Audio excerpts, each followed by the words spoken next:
Good morning, Holy Shiftballers, and welcome to the show. I am Sharon with my energetic bestie, Bethany. Good morning, Bethany. How are you this morning? Girl, I am absolutely divine. How are you? I am wonderful. And knowing that you're absolutely divine, I'm really excited to hear about your Holy Shiftballs moment this week because they're always so good. Well, my holy shiftball this week was a download that I received. And what is a human? What is a hue? A hue is a fractal piece of light. And what kind of human are you? Are you the type that's in fear, worry, anxiety, deceit, dishonor? Or are you the reflection of love? Joy, happiness, excitement, because we know like attracts like. So what you put out is what you get back. So Absolutely. that download was pretty amazing for me because what kind of hue, man, am I reflecting? Being your spiritual fractal of light. And I mean, we're, 98% water or whatever that percentage is. I may have got it wrong, people. So please email us because at least we know you're out there. But I may have got that percentage wrong, but we are a large percentage of water, and water reflects light as well. So our particles, our water, everything. So it's an interesting concept to be a hue man. I love it. I love Yes. it. So Sharon, what was your holy shift ball this week? Well, my holy shift ball was a holy effing shift ball, I've got to tell you. So I co-host, Ron is like nice enough to let me co-host his radio show one day a week. And it was one of my topics this week was about poisoning the waters in the United Kingdom. Oh my God! All of a sudden, I can't talk. What's going on? Okay, so welcome to the aquatic narcotic era. Researchers found cocaine in every single shrimp they tested in New England's waterway. Trace cocaine in every single shrimp.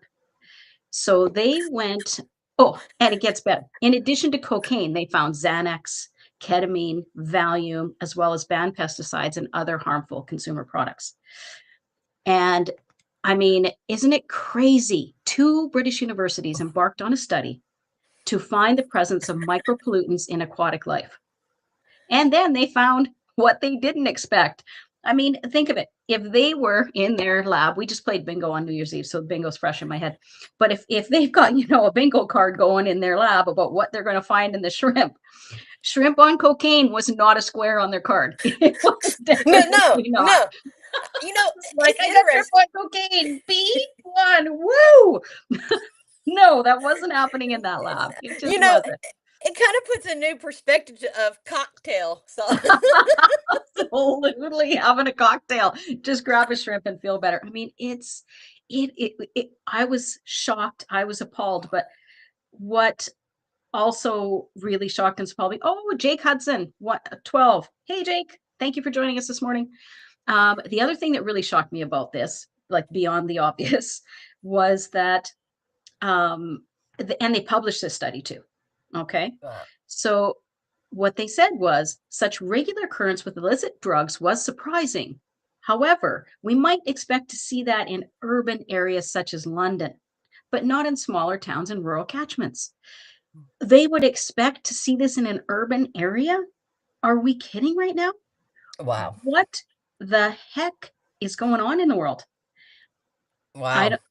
I was absolutely shocked. So what that, and they found it in every single shrimp. It wasn't one, it wasn't It was, do they serve shrimp on mirrors? I don't know, Ron. I'm not sure. Oh, because that's how you snort cocaine. Now I got it. Took me a second to connect the dots there, Ron, but I don't know. They might beats me. Well, they may as well. I mean, seriously. Wow. Yeah, go ahead. Very interesting. Very that Mhm. I mean that is a holy shift ball thinking that you're getting shrimp and you're getting high doses of narcotics. Well, not high doses, trace amounts, Well, but still, you eat enough. I you're mean, if getting you was to dosed. eat, if you ate enough, I mean, if you went to a buffet and just sat down and just, Load it up. No wonder people love buffets so much. They're all getting high off the frickin' yes, seafood. I mean, come on. yes, What the awesome, hell? awesome. Well, Sharon, who do we have on the Holy Shift Ball podcast today? Today we have Vincent Genna. And Vincent Genna is a psychic medium. He has 41 years of experience in metaphysics, the paranormal, and psychology. And he helps you release unconscious blocks and harness the law of attraction. So without further ado, come on in, Vincent. How are you? Great to see you guys here. Thank you for having me back. Thank you for coming back. This is wonderful. Vincent, what is your holy shift ball moment that when you were going through it, it was like, oh my gosh, I cannot believe this is happening to me. But when you came out the other side, you were like, oh my gosh, this Oh my shift gosh, my whole reality. my whole life has been a holy shift ball. I mean, it's been crazy, especially after I had this spiritual awakening.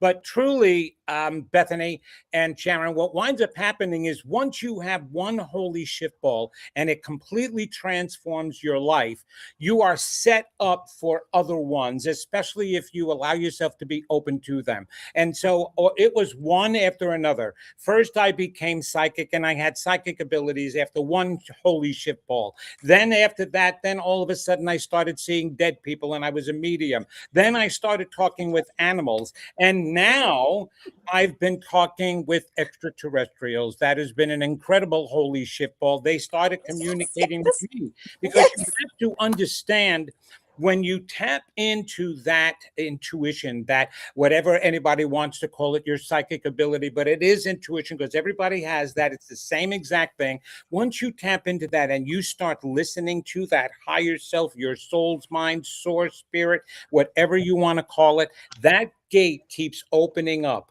And at the same time, if you're doing self-healing work, which is what I've done for it, now it's been about 43 years, just so that you know, it's a long time, then that gate opens even more so, that channel opens more so, and you start opening yourself up to all the higher consciousness, and all of this stuff starts happening to you. So I'm not special, but it's because I've accepted all of these holy shift balls that I get one right after another. It's amazing. For sure, for sure. What has been like one of your most You're giving us so much to work with here, Vincent. Where do Oh, we I know. start? I'm just like a kid in a candy store. I'm like, oh my gosh, me too, me too. Talking to the spirit realm, the galactic, angelic, and indigenous, the realms in which I work with. What was some of your first awarenesses that, oh shit, this is happening? Or what was the first time you saw a spirit in your living room or Or anywhere, yes. yeah, or anywhere?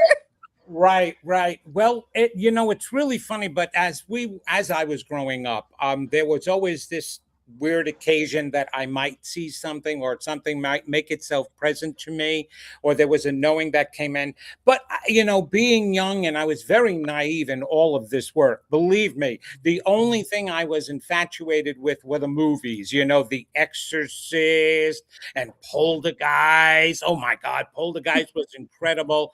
And then I started having experiences once that curiosity started to peak. So I hadn't had my spiritual awakening yet. That was completely different.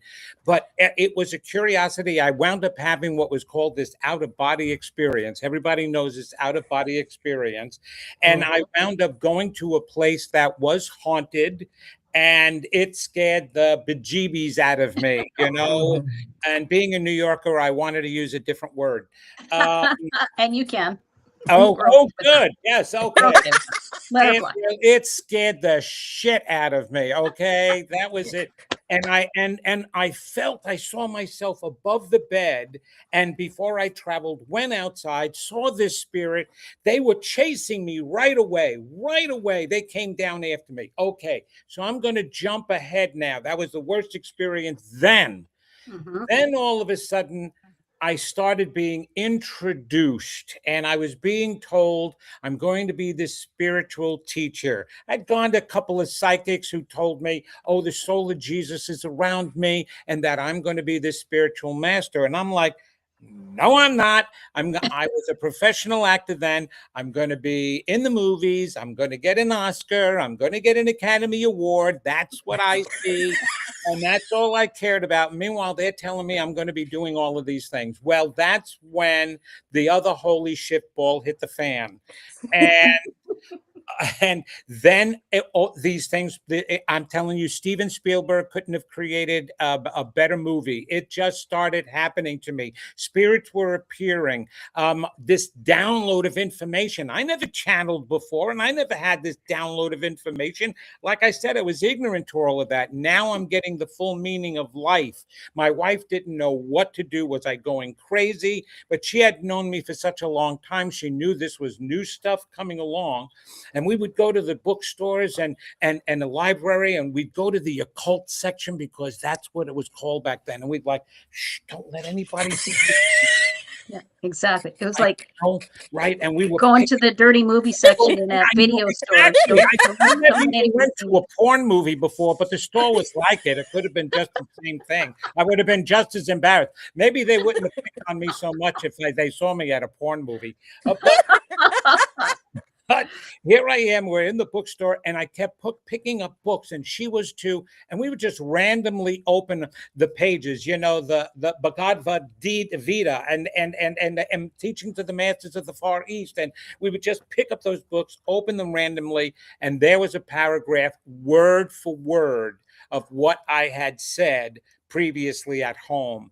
And so that was the biggest shift that caused all of this to happen. From there, I had undaunting experiences, most all good, except this is what people have to understand and why they fear getting into this. You know, in that realm, in that dimension, all right, there's all spirits that live there. And then there's the heavenly dimension. You got your earthly dimension, you got your heavenly dimensions. In your earthly dimensions, that's where the ghosts are. You don't cross over completely because you've had some kind of traumatic, horrible death. You were a horrible person, whatever. But there was a reason you didn't go through that, like you're stuck here. Those are the ghosts. Those are the only ones that wind up turning really, really negative and evil, shall we say, because they're just stuck there and misery enjoys company. Well, they also see everything. They can't move beyond that, but they still see everything, the whole picture. Okay. Vision here, okay? Yeah. So they saw that I was going to be a spiritual teacher, and they did everything they could to scare the hell out of me and stop me from going that route. And there were some scary experiences that my wife and I experienced, but we got control of it so quick that now nothing comes near me. I go to the most haunted places, and those spirits go and run away. And some even come to me that are stuck here. The most incredible one that came to me, my wife and I were in Italy, and we were in Rome, and we were visiting the Colosseum, and we had taken a night tour there. And I'm standing on a hill by myself overlooking the Colosseum with the famous, you know, with the lit Colosseum at night that you see in so many pictures, right? And I'm standing there, and I'm standing like this, and all of a sudden I feel a presence standing next to me. I turn and look, and it's a Roman soldier in an entire regalia. Now, that was the oldest I've seen. I'm like looking at him, and he's looking at me, and I'm like, can I help you? He's Hey, like, bud. yes. He says, I ask right away, are you stuck here or are you a guardian? Because there's some spirits that do come back to help other spirit to try to help them move on, right? And guard over, certain lost spirits. And so I asked, are you a guardian? He said, no, I'm stuck here.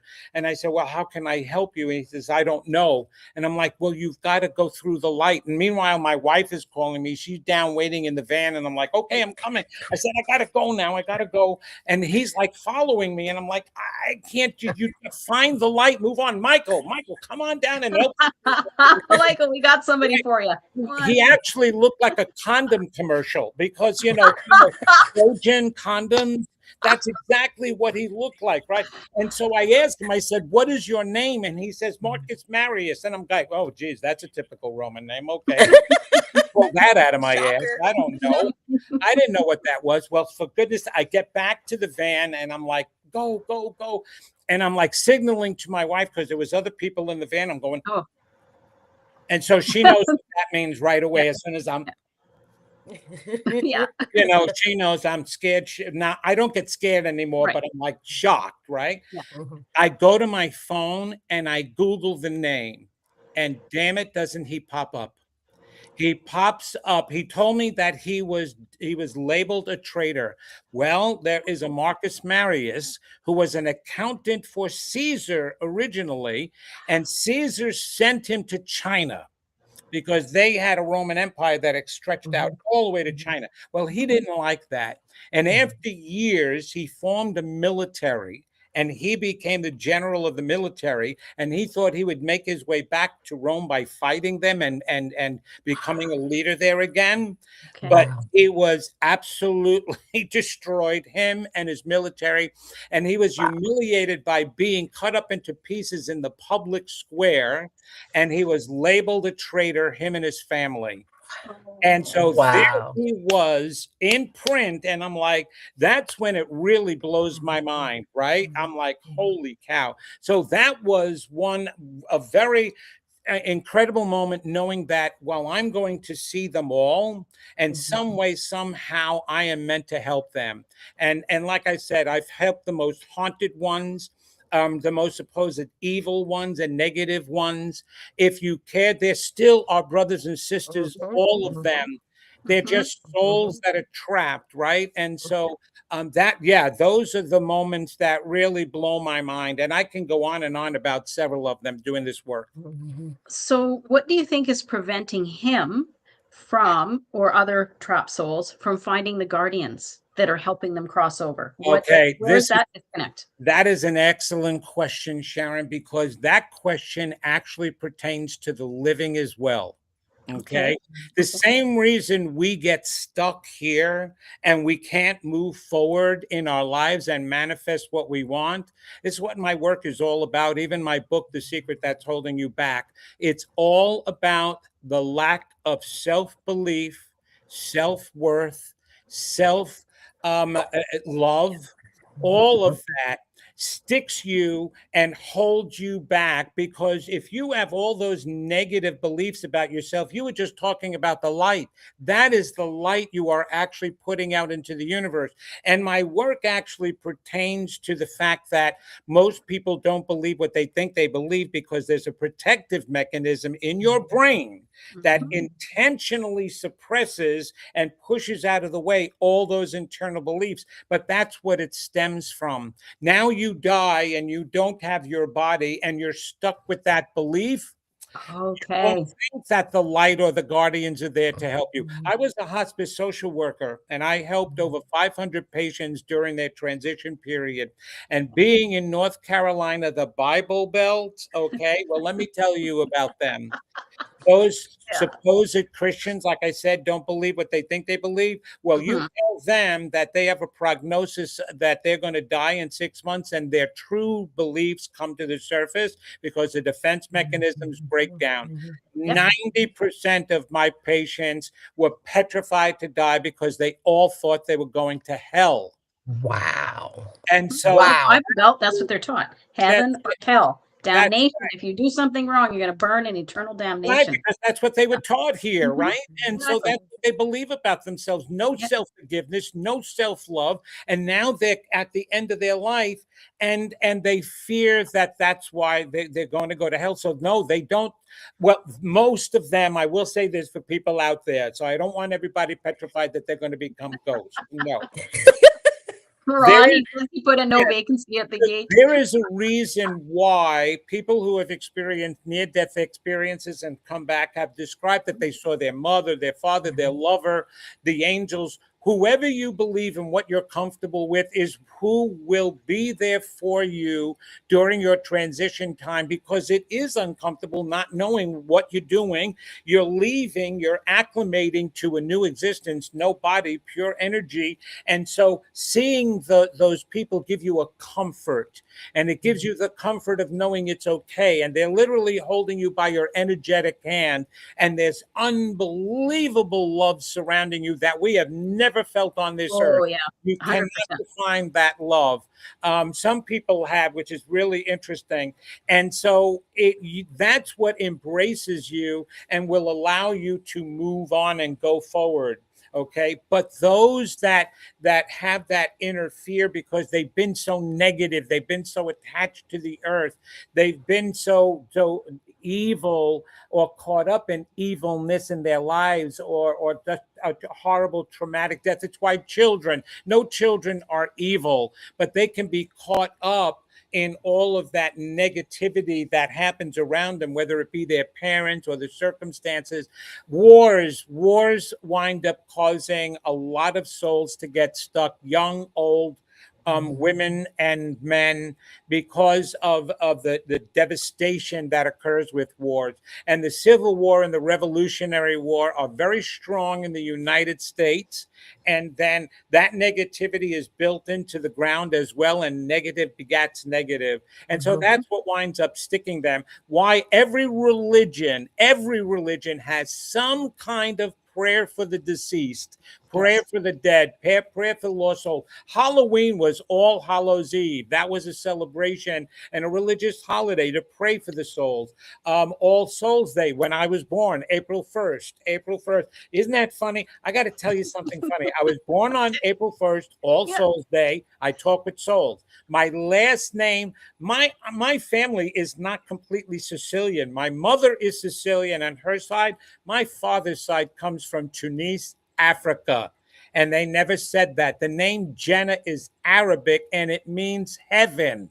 So Genna means heaven. I'm born on All Souls Day. Isn't that a setup to let me know what the hell I'm supposed to be doing? The clues were there, Vincent. The clues were there. You needed to follow the yellow brick road. And I pushed them all the way and resisted them all the way, no matter what I was told. I am such an arrogant, obstinate Italian New Yorker. I'm telling you that right now. I just bucked that process. I didn't want anything to psychic. I'm not going to become a loony like those crazy people in California. No, get out of here. And guess what I am? I'm a psychic and I'm proud of it.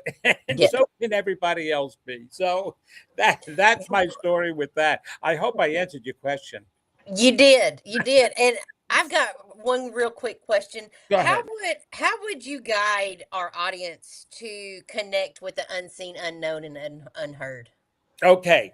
All right. So they're connected all the time. They just don't know it. So what they have to do is start honoring, especially that inner voice. We all have an inner ear. That's the mind's ear. And we all have an inner eye. By the way, that's your third eye. Of course, in the New Age, we had to label it something more mystical than your mind's eye. But it's your mind's eye. It's what your mind sees with. Okay. Well, you have to honor all of that comes into you to start with. So what does that mean? Honor it. Listen to it. Hear it. Even take notes about what's coming in. Even if you think you're making it up, it's your imagination. Well, guess what? Why would you be making it up? And what is it about your imagination? Your imagination is what connects you to your higher source, your soul. That is part one. Always listen.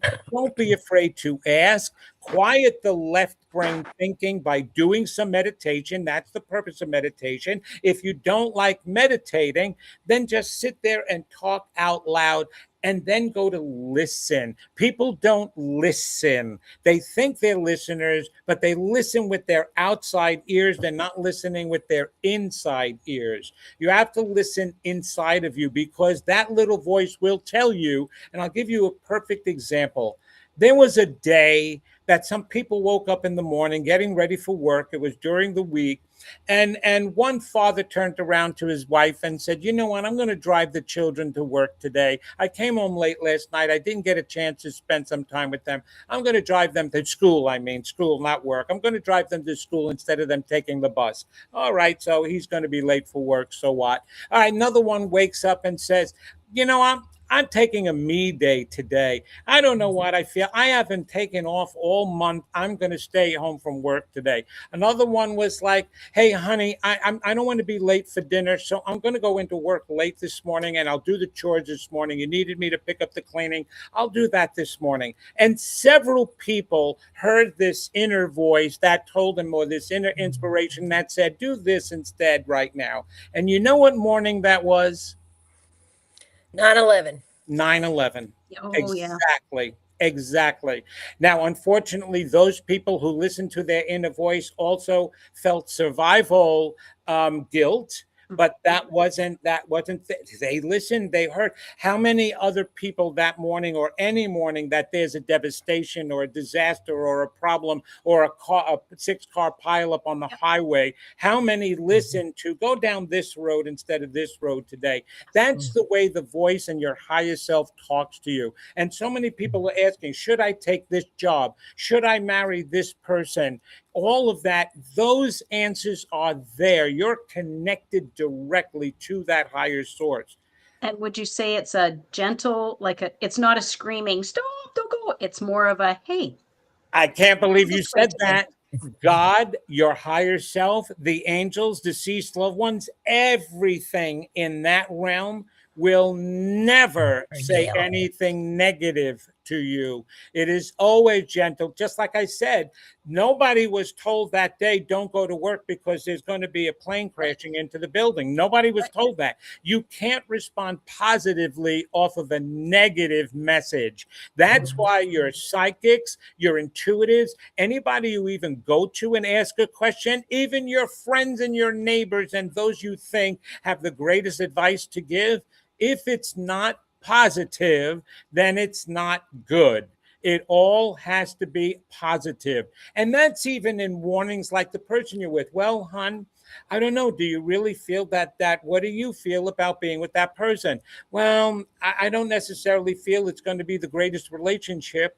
And it's like, I don't feel that we match or anything like that." Okay, that's more positive. Even if it's somebody, there's going to be rain today in a storm. That's not negative. That's just caution. That's a warning. That's an awareness. Okay, raining outside is not negative, but driving 100 miles an hour, and it is, so you will be told in a positive way.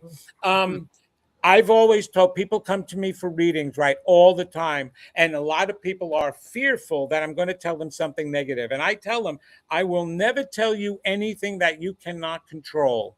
However, if you go into a party and you drink a lot, and you get back into a car, and I'm seeing you do this, and you get into a car accident and you wind up hurting somebody, I will see that. And I will tell you, it's best if you go out drinking tonight. Absolutely have a designated driver. Do not get into a car, because there's a good chance that you can get into an accident. Now, that is not a negative message. That is a common sense awareness, right? It's so you have to be aware of that. The other part of tapping in, to go back to Bethany's question, you must do self-healing. Because what winds up happening is any message you receive is going through a filtration system coming out and through your conscious mind. Your human conscious mind has all of these hurts, pains, scars. And by the way, I'm coming out with a second book called Stay Strong. All Your Scars Can Be Healed. And that is continuation from Wow. my work on the first book, but your filtration system's going through that. So you must work on that inner cleaning. And to me, it's also the reason why, if you go to an intuitive or a psychic who gives you negative messages like that, their messages are being filtered through their own stuff. Okay, empaths, for example. Oh, please, if you know anybody who is an empath, understand this. It is not that they are picking up somebody else's negativity and taking it onto themselves. We cannot do that because then we would be victims. What an empath is doing is somebody else's negative stuff that they're going through is inflaming and citing their own. There Okay. is not one person who has ever expressed to me that they are an empath who has not had some horrible stuff that they had gone through as a kid. And their scars are being hit because they're listening to somebody else. How many times in a conversation, right? We say this, that you're just going back and forth without the intuitive stuff. You're listening to somebody talk about, oh my God, I got these aches and pains, and you wouldn't believe what happened to me this week. And you know the other person is thinking, well, you think you had it bad. I had a worse week than you did, right? That happens all the time, right? Or they make it about themselves, right? And so that's the same thing as an empath is somebody, but they're not doing it consciously now. It's all happening unconsciously. Heal your inner stuff.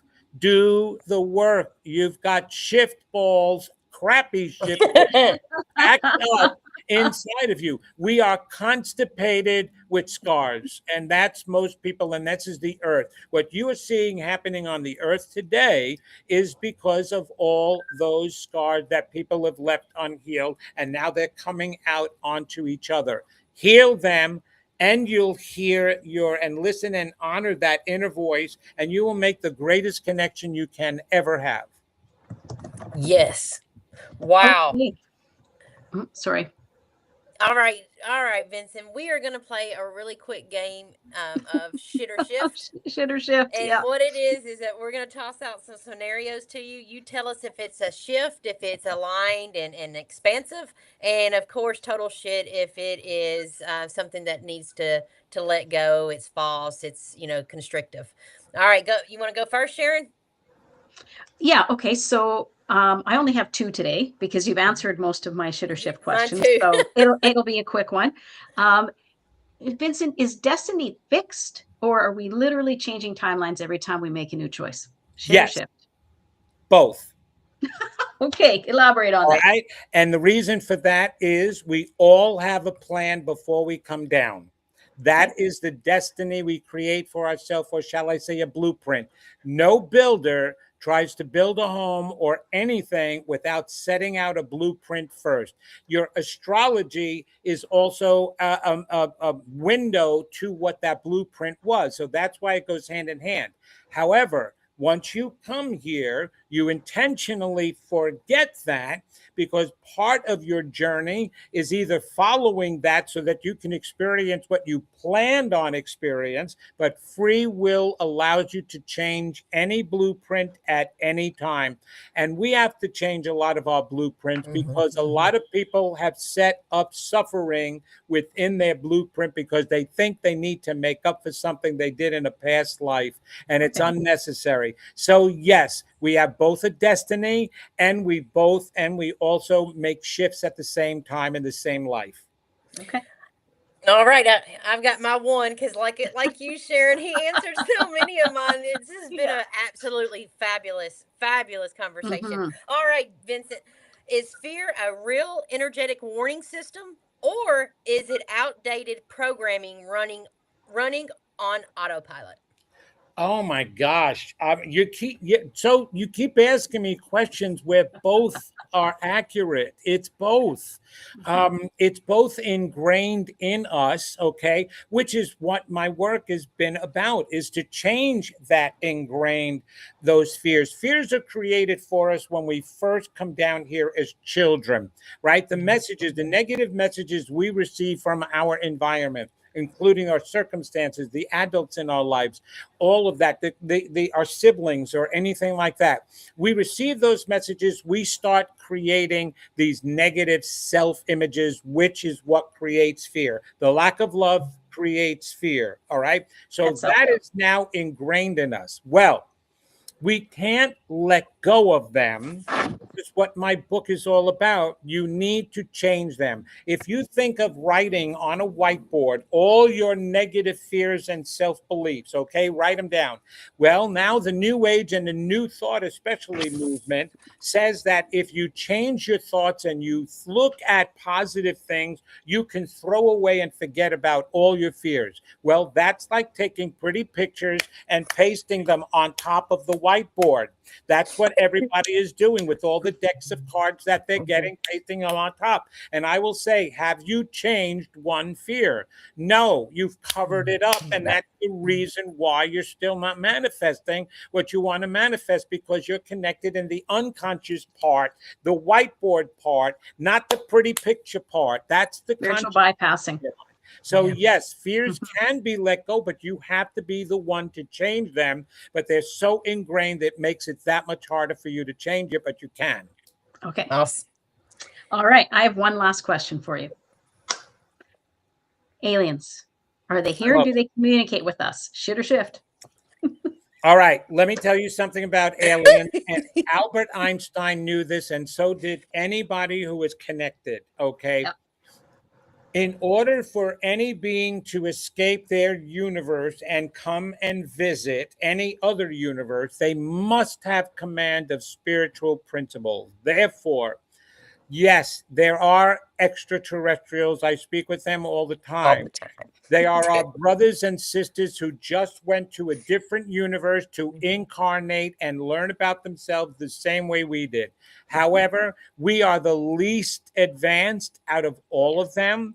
They are completely benevolent and trying to help us. And the reason why we are the least advanced and they are the most advanced, because when they incarnated in their worlds, they focused on their spiritual growth. When we incarnated here on this planet, we focused on our physical growth. That is why our technology far surpasses our spiritual ability to use it. We're even creating technology such as AI to try to remind us of who we really are. AI is nothing new. It's exactly what we have. We have all the knowledge. We have all the wisdom, because that's how we were created.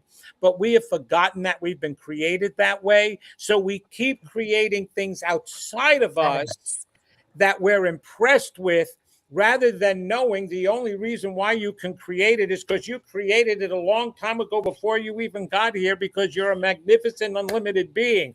You're so impressed with this damn thing. This thing, okay? If we learn to tap into ourselves the way we tap into this friggin' phone, we would finally get the understanding of how magnificent and divine we are. We have the ability, we have the knowledge, we seem to be moving in that direction, but I will tell you this, it's not a promise. Our alien friends are coming down to help us, and brothers and sisters, because we are on the verge of Sodom and Gomorrah again being repeated. We're destroying ourselves. Look at the bombing. Look at the killing. Look at what's happening to the planet. The storms, the volcanic eruptions coming alive again. The earthquakes, the floods, the tsunamis, the diseases. We are all of that. We affect this earth. They're here to try to help us. Get over it and say hello to your ET friend. Don't just phone home. Okay, ET phone home. Stop being so surprised and amazed and freaking out. And for God's sake, stop thinking that they look like spiders and that they're reptilians that are going to suck our brains out. That is your own, like I said, information coming in and being filtered through your own shit. Take care of your shit first. Yes. That's what Holy Shiftball is about. Absolutely. That's exactly it. Well, Wow. Vincent, Wow, Vincent, Vincent. thank you so much for Hey. all of this amazing awarenesses that you have brought to us and to our audience today. If any of our audience members would love to work with you, I mean, I know yeah. How would they get a hold of you to schedule a meeting to have a one-on-one or Yeah. yeah. All right. How would All they have to do is go to my website at vincentgenna.com, and that's Genna. From there, you can connect to everything. I have a podcast myself called The Genna Effect. I haven't been on it for a little while, but I have, a couple of hundred podcasts on there with all of this information on it, so they can go through there. And they can also write me, and I write them back. Yes, you can schedule appointments with me. I also list events. If you sign up on my website, you'll see where I'm going to be. I've actually got, something coming up with the Shift Network. I'm going to be teaching for 7 weeks. I've got my own Nice. teaching programs on how to connect. I've got one I'm creating right now for February about connecting, learning how to connect to your higher soul, the God source, and even extraterrestrials beyond our dimension and our world here. So that's how you find me. And thank you. I mean, for being on shows like this, it is amazing, inviting me to be able to put this information out there. Because if it wasn't for you ladies, then how would this information get beyond my own home? You know what I mean? So thank you so much for the opportunity. Thank you so Vincent. much, We Vincent. really enjoyed having you today, and you definitely expanded our horizons. I can only imagine some of the people watching this are literally reeling with some of the information that you shared. But it's great because that's what the show is about. It's about expansion. Yes, You know? I And, want to blow minds because our human minds are a little messed up. So if we open them up and do everything we can to get them open, maybe we'll awaken. I don't want to put new information in. I want to awaken what's already inside Yeah. of you. Beautiful. No. Beautiful. Right? Well, Thank thank you, you so Vincent. much, Vincent. Thank you, guys. All right. It was Yeah. lovely having you. Have a wonderful day. You too now. Bye-bye, everybody. Bye-bye. Bye-bye. Bethany. Wow, Sharon. Yeah, that was just as great and better than I knew that we Yes. both had the awareness that this was going to be.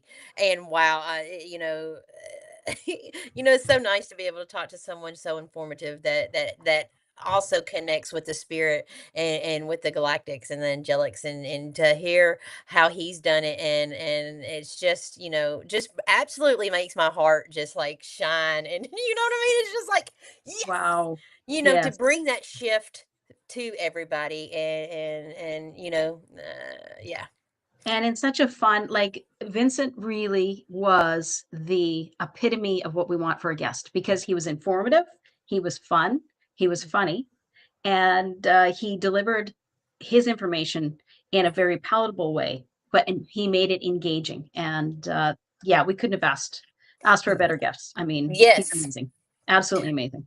Well, Yeah. Sharon, who do we have on this Oh, show? hey, well, buckle up because we are continuing with the trend next week. We have a gentleman by the name of Bob Ross. Yes. Now, Bob has a bachelor's degree in physics, which is absolutely incredible. And he was the first person ever to graduate with a distinction in physics with a dissertation in nuclear physics. So Bob has, I mean, he covers a gamut. I mean, a gamut of information. We can't even hardly. He has. He helped make one of the biggest breakthrough discoveries ever about cancer cells. He discovered an unknown effect of the thyroid gland from disease. He comes from a long line of inventors. His grandfather was a famous research chemist and invented an alternative to chlorine. Awesome. He has even worked with the U.S. Secret Service. So next week, get ready, buckle up, because Bob is going to take us to a whole new level, and it's going to be amazing. So yeah, yes, it's wonderful. And thank you everyone for joining us today. Thank you for your comments, Jake and Ron. Appreciate it. And we appreciate all of you. Thank you for tuning in. And remember, when life kicks you in the balls, be sure to tune in to your Holy Shiftballs podcast, where we help you turn that shit into a shift. All right, see you next Thursday. Bye-bye. Bye.